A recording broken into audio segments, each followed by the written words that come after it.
Okay mga guys, so ito mayroon tayong mainit na balita dito tungkol sa West Philippines Ito, si Donald Trump.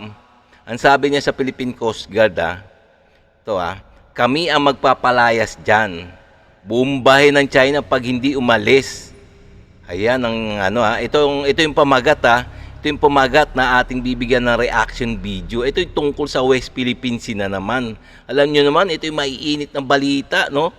Diyan sa West Philippine Sea dahil itong itong mga incheck na to, no? Tingnan nyo naman itong mga incheck na to. Gustong-gusto talaga nilang sakupin yung ating West Philippine Sea.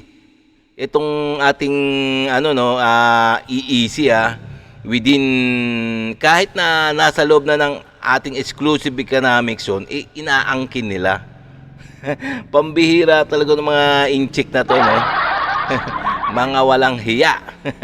So ito ang bibigyan natin ng ng reaction video, komentaryo, suggestion at mga criticism. At pwede rin naman kayo magbigay ng komentaryo diyan sa baba, no?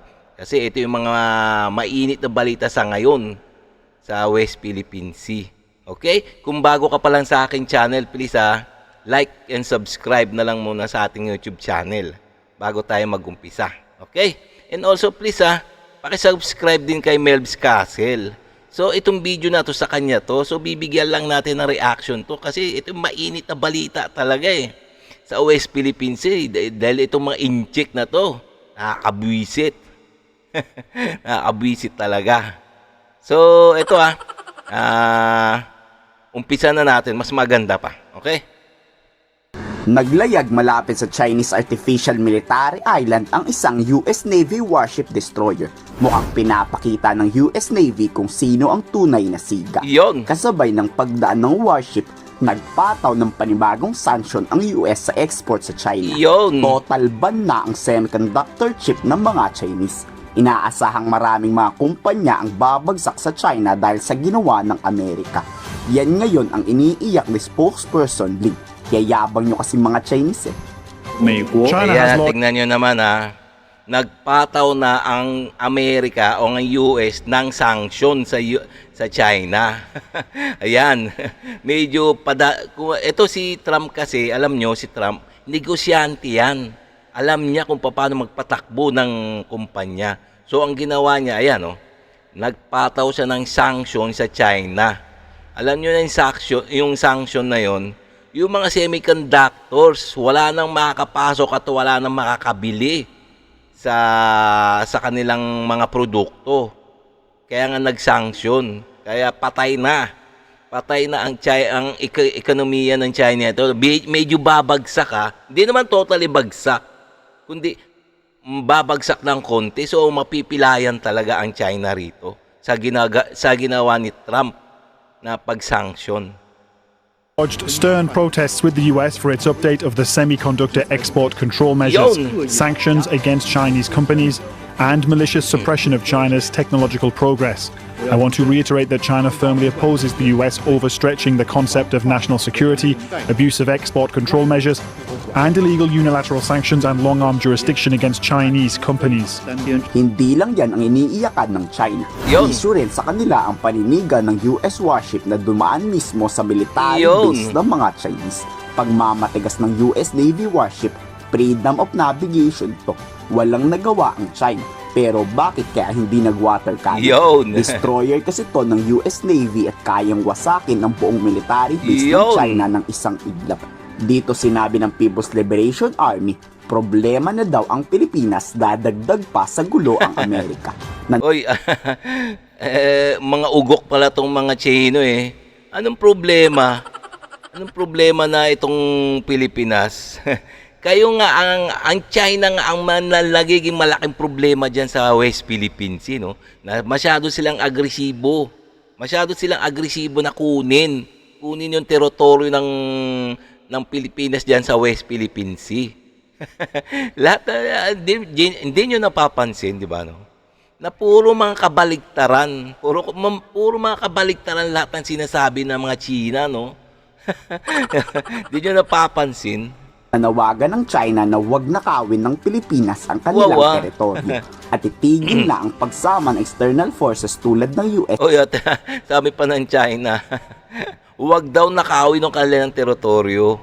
Samantalang wala naman silang basihan na kanilang teritoryo yan yung Spratly Island, yung Ayungin Shoal, Skoda Shoal, kundi ang kanilang pinangahawakan yung kanilang imahinasyon na 9-dash line na hindi naman kinikilala ng international law. Samantalang itong mga kinikilos ng Pilipinas, alam niyo naman, di ba, na naayon sa international law o sa UNCLOS. Kasi nga napanalo na natin sa arbitral ruling ng 2016 na atin talaga ang 200 nautical miles within the land of the Philippines. Kasama na yung Spratly Islands, Ayungin Shoal, yan ang kasama sa 200 nautical miles. Para nakawin ang kanilang base. 是冷战时期的产物，美方无权以此介入中非海上争议。美非军事合作不得损害中方在南海的领土主权和海洋权益。从仁爱礁到鲜滨礁，中非海上争议升温，根源在于非方违反南海各方行为宣言，违背自身承诺。 频繁在海上挑衅滋事，侵犯中方领土主权和海洋权益，还企图拉外部势力给自己站台。